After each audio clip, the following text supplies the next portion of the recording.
Hello everyone, welcome to Akshata Education Academy. This is Research Aptitude Part 1. आज हम लोग एक नई यूनिट को शुरू कर रहे हैं क्योंकि हमने कॉमर्स में स्टैटिस्टिक्स शुरू की हुई है और ये दोनों सब्जेक्ट एक दूसरे से बहुत ज़्यादा रिलेटेड हैं। अगर आप कॉमर्स बैकग्राउंड के भी नहीं हो, आप प्लीज़ उस टॉपिक को रिसर्च जो हमारा स्टैटिस्टिक्स है पेपर 2 का, उसको आप फिर भी देख लें क्योंकि वो आपको पेपर 1 में बहुत हेल्प करता है। इवन जब आप आगे चल के अपने रिसर्च पेपर लिखेंगे तब भी आपको स्टैटिस्टिक्स की नॉलेज होनी थोड़ी ज़रूरी होती है, राइट? सो हम लोग आज रिसर्च एप्टीट्यूड शुरू करेंगे और ये रिसर्च एप्टीट्यूड का पार्ट 1 है। Let's start. सबसे पहले हम देखेंगे व्हाट इज रिसर्च। आज की जो क्लास है वो इंट्रोडक्शन क्लास है एंड इसमें हम पढ़ेंगे कि what is research. Research is the creation of new knowledge. Research क्या करता है? नई नॉलेज को क्रिएट करता है, क्रिएशन ऑफ न्यू नॉलेज और using existing knowledge in a way to create new concept. यानी कि देखो, हम ऑलरेडी किसी ने कोई नॉलेज को क्रिएट किया हुआ है, ठीक है, हम इस नॉलेज को यूज करके, इनके दिए हुए कंसेप्ट्स को यूज करके हम कुछ नया डिस्कवर कर रहे हैं, कुछ नया बना रहे हैं, कुछ न्यू डिस्कवर कर रहे हैं, इसको रिसर्च बोलते हैं। या तो आप कुछ एकदम अलग नया लेकर आए हो कंसेप्ट, या फिर पहले किसी ने अगर कोई एक्सपेरिमेंट किया हुआ है, कोई रिसर्च की हुई है, उसकी नॉलेज को यूज करके आप कुछ नया लेकर आ रहे हैं। It is a creative and systematic work undertaken to increase the stock of knowledge. ये क्या है? एक क्रिएटिव और सिस्टमैटिक वर्क है। ये ऐसा नहीं है आप बैठ गए और आपने तुरंत रिसर्च कर दी। आपको 1 2 3 स्टेप्स फॉलो करने पड़ते हैं, धीरे धीरे एक एक स्टेप को कंप्लीट करना पड़ता है। तो ये क्रिएटिव और सिस्टमैटिक वर्क है जहां पर हमारी जो स्टॉक है नॉलेज का वो क्या होता है? इंक्रीज होता है। It involve collection, organization and analyze of information to increase the understanding of the topic, ठीक है। अब एम क्या है रिसर्च की? रिसर्च की एम है कि हम एक नई फाइंडिंग को कंसीडर करते हैं या डिस्कवर करते हैं, और अभी तक कोई ट्रूथ अगर नहीं डिस्कवर्ड हुआ है तो हम उसको डिस्कवर करते हैं।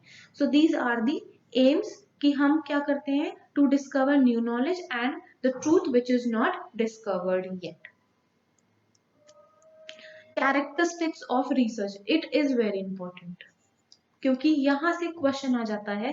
क्वेश्चन ऐसे, अगर आपको ये सारी चीजों के बारे में पता है तो आप क्वेश्चन को बहुत आराम से टैकल कर सकते हैं क्योंकि ये आपके ऑप्शन में आता है और आपको सेंटेंस दिया हुआ है। तो कैरेक्टरिस्टिक्स ऑफ नॉलेज, सबसे पहला है इम्पेरिकल। मैंने आपको टीचिंग एप्टीट्यूड में भी बताया था कि जहां पर इम्पेरिकल आ जाए वो अपने आप ही एक्सपेरिमेंट से रिलेट करना है, उसको अपने आप ही एक्सपेरिमेंट से रिलेट करना है, ऑब्जर्वेशन से रिलेट करना है। So empirical is based on observation and experiments on theories.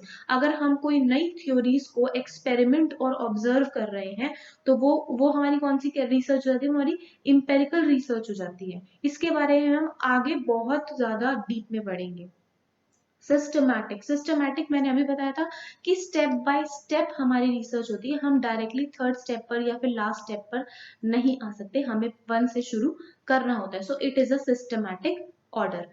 Controlled का मतलब है हमारे पास में बहुत सारे वेरिएबल्स होते हैं, तो हमें क्या करना होता है? हमें वेरिएबल को कांस्टेंट भी रखना होता है ताकि उनके रिजल्ट को हम दूसरे पर देख सके। So there is a need कि हम कुछ वेरिएबल को कांस्टेंट रखें और कुछ को हम क्या करेंगे? मैनिपुलेट करेंगे, राइट। सो कंट्रोल्ड हो गया। उसके बाद है एम्प्लॉय हाइपोथेसिस। हमारे पास हाइपोथेसिस का मतलब होता है which you want to prove. Hypothesis का मतलब है जिसको आप प्रूव करना चाहते हैं। सो आपको क्या करना पड़ेगा? जब आप रिसर्च कर रहे हैं तो आपको हाइपोथेसिस बनाने पड़ेंगे। एक होती है आपकी नल हाइपोथेसिस, एक होती है आपकी ऑल्टरनेट हाइपोथेसिस। ये 2 हाइपोथेसिस आपको बनानी होती हैं। ये 2 हाइपोथेसिस आपको क्या करती है? गाइड करती हैं आगे के इन्वेस्टिगेशन प्रोसेस में, ठीक है। एनालिटिकल क्या है? There is a critical analysis of all data use so that there is no error in the interpretation. हम क्या करते हैं? सारे डाटा को बहुत अच्छे से एनालाइज करते हैं ताकि किसी भी तरीके का एरर जो है वो ना हो। एरर ना हो हमारे डाटा में। ऑब्जेक्टिव, अनबायस्ड एंड लॉजिकल, हमारी जो रिसर्च होनी चाहिए सबसे पहले उसके ऑब्जेक्टिव्स होने चाहिए वो अनबायस्ड। अनबायस्ड का मतलब क्या होता है? बायस्ड का मतलब होता है जब कोई मिलावट हो जाती है, किसी की तरफ हम हो जाते हैं, ठीक है, हम किसी का पक्ष लेने लगते हैं, वो बायसनेस होती है कि टीचर क्या है, टीचर बायस्ड है एक पर्टिकुलर स्टूडेंट के लिए। लेकिन हमारी जो रिसर्च होगी वो अनबायस्ड होगी, किसी भी तरीके का पक्षपात नहीं होगा और लॉजिकल होगी। फाइन। एम्प्लॉय क्वांटिटेटिव और स्टैटिस्टिकल मेथड। देखो ऐसा जरूरी नहीं है कि अगर आप रिसर्च कर रहे हैं तो आप सिर्फ एक ही तरीके के मेथड को यूज करें, आप बहुत सारे मेथड्स को क्या कर सकते हैं, मर्ज कर सकते हैं, ठीक है। तो यहाँ पर है कि क्वांटिटेटिव, क्वांटिटेटिव में बहुत सारे आते हैं और स्टैटिस्टिकल मेथड यानी कि क्वालिटेटिव, आप दोनों मेथड को एम्प्लॉय करके अपनी रिसर्च को कर सकते हैं, इसमें कोई ऐसे प्रॉब्लम नहीं है। सो हमारा सबसे पहला क्या है, इम्पेरिकल, देन है सिस्टमैटिक, देन है कंट्रोल्ड, देन है employ hypothesis, analytical, objective, unbiased and logical, employ quantitative और स्टैटिस्टिकल मेथड। कैरेक्टरिस्टिक्स हो गए। Types of research, see types of research बहुत सारी है, बहुत सारी है। मैं आज आपको सिर्फ एक्सपेरिमेंटल करा रही हूँ। एक साथ अगर मैं आपके सामने सब कुछ रख दूंगी ना, आप उसको नहीं कर पाएंगे। वन बाय वन डेली, आज मैं एक करा रही हूँ, कल मैं आपको दो तीन, इस तरीके से धीरे धीरे करेंगे क्योंकि ये बहुत सारी है और ये बहुत ज्यादा इंपॉर्टेंट है। जो हमारी टाइप्स ऑफ रिसर्च है ये बहुत ज्यादा इंपॉर्टेंट है, इससे बहुत क्वेश्चंस आते हैं। मोस्ट ऑफ द क्वेश्चन आपको, अगर आपने टाइप्स ऑफ रिसर्च कर ली, आप रिसर्च के बहुत सारी चीजों को अपने आप हैंडल कर लेंगे, ठीक है। चलिए, तो सबसे पहला हमारा क्या है, एक्सपेरिमेंटल रिसर्च। एक्सपेरिमेंटल रिसर्च क्या होती है? एक्सपेरिमेंटल रिसर्च एक साइंटिफिक अप्रोच होता है, ठीक है, जहां पर क्या होता है, टू सेट ऑफ वेरिएबल्स होते हैं। पहला वेरिएबल हम क्या करते हैं, कांस्टेंट रखते हैं और दूसरे पर उसके डिफरेंस को मेजर करते हैं। अब मैं क्या बात कर रही हूँ, देखो ये रहे आपके वेरिएबल। सबसे पहला है इंडिपेंडेंट, दूसरा है डिपेंडेंट। इंडिपेंडेंट क्या होता है? इंडिपेंडेंट वो होता है जिसको हम मैनिपुलेट कर सकते हैं, यानी कि जिसमें हम चेंजेस कर सकते हैं, राइट। मैंने इंडिपेंडेंट कौन सा होता है, जिसको हम मैनिपुलेट कर सकते हैं या फिर चेंज कर सकते हैं। डिपेंडेंट कौन सा होता है, जिसको हम मैनिपुलेट नहीं कर सकते, नो चेंजेस, नो चेंजेस। लेकिन जब हम अपने डिपेंडेंट को मैनिपुलेट कर रहे हैं, तो जब हम अपने इंडिपेंडेंट को मैनिपुलेट कर रहे हैं तो इस पर क्या देखा जाएगा, इस पर इफेक्ट देखा जाएगा। क्या देखा जाएगा? इफेक्ट देखा जाएगा, यानी कि हम कहीं ना कहीं जो हमारा इंडिपेंडेंट है ये कॉज है और जो हमारा डिपेंडेंट है ये क्या है, इफेक्ट है, क्योंकि हम चेंज को कहाँ देख रहे हैं, डिपेंडेंट में देख रहे हैं। और कंट्रोल क्या है, जिसको हमें कंट्रोल करने की जरूरत है, जैसे कि जब बाहर से आवाजें आती है उसको हमें कंट्रोल करने की जरूरत है। तो independent variable, dependent variable and control, इससे क्वेश्चन बहुत आए हैं एक्सपेरिमेंटल से, इसीलिए मैंने ये आज अकेले रखा है इसको समझाने के लिए कि इंडिपेंडेंट वेरिएबल वो होता है जिसको हम चेंज करते हैं, डिपेंडेंट वेरिएबल वो होता है जिसको हम चेंज नहीं कर सकते।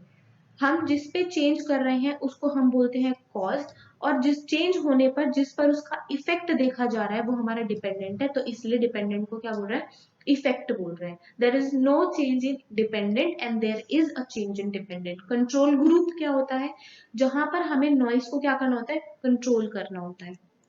Let's go to this diagram, इससे आपको समझ में सी क्लासरूम है, क्लासरूम में ये टीचर है और ये बहुत 3 स्टूडेंट है या मोस्ट ज्यादा स्टूडेंट है।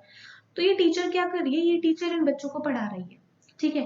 टीचर जिस मेथड को यूज करके इन स्टूडेंट्स को अपनी जो नॉलेज है उसे डिलीवर कर रही है, तो यानी कि अगर इनमें से किसी एक बच्चे को कुछ नहीं समझ में आ रहा है तो टीचर क्या करेगी, टीचर अपने पढ़ाने के मेथड में चेंजेस करेगी। टीचर हमारी कैसी है, इंडिपेंडेंट है, टीचर को क्या ये क्या करेगी, मैनिपुलेट करेगी, सॉरी, टीचर हमारी क्या है, टीचर हमारी इंडिपेंडेंट है और इसमें हम मैनिपुलेशन करेंगे या फिर चेंजेस करेंगे। टीचर ने अपने मेथड में चेंज किया, उसका इफेक्ट किस पर दिख रहा है, उसका इफेक्ट इन डिपेंडेंट वेरिएबल पर दिख रहा है, यानी कि स्टूडेंट्स पर दिख रहा है। तो यहाँ पर हमें क्या दिख रहा है, इफेक्ट दिख रहा है। ये समझ में आ रहा है। कि टीचर क्या है, इंडिपेंडेंट है, हम टीचर के मेथड्स में चेंजेस करेंगे तो उसका इफेक्ट बच्चे पर दिखेगा और बच्चों को वो चीजें समझ में आने लगेगी। सो जो हमारी यहाँ पर टीचर है वो कैसी है, इंडिपेंडेंट वेरिएबल है, और स्टूडेंट कैसे है, डिपेंडेंट वेरिएबल है। टीचर क्या है, कॉज है, स्टूडेंट्स क्या है, इफेक्ट है, राइट। और जो हमारा नॉइस है, जो भी अगर क्लास में कोई डिस्ट्रैक्शन हो रही है, किसी तरीके की नॉइस आ रही है, तो वो क्या होगी, वो नॉइस होगी। और नॉइस को हम और क्या बोलते हैं, उसको बोलते हैं कॉनफाउंडिंग वेरिएबल। कॉनफाउंडिंग वेरिएबल किसको बोलते हैं, नॉइस को। नॉइस को हम कॉनफाउंडिंग वेरिएबल बोलते हैं, ठीक है। ये आपको समझ में आया, ठीक है। ओके, सो ये क्लास हम अभी यहीं पे खत्म कर रहे हैं। अगर आपको कुछ भी डाउट है, आप टेलीग्राम ग्रुप को ज्वाइन करें, वहां पर पूछे, आपकी सारी क्वेरी सॉल्व हो जाएंगी। Don't worry, and thank you so much. अगर आपको वीडियो अच्छी लगी, आप उसको लाइक शेयर एंड सब्सक्राइब करें, अपने दोस्तों के साथ शेयर करें। Thank you.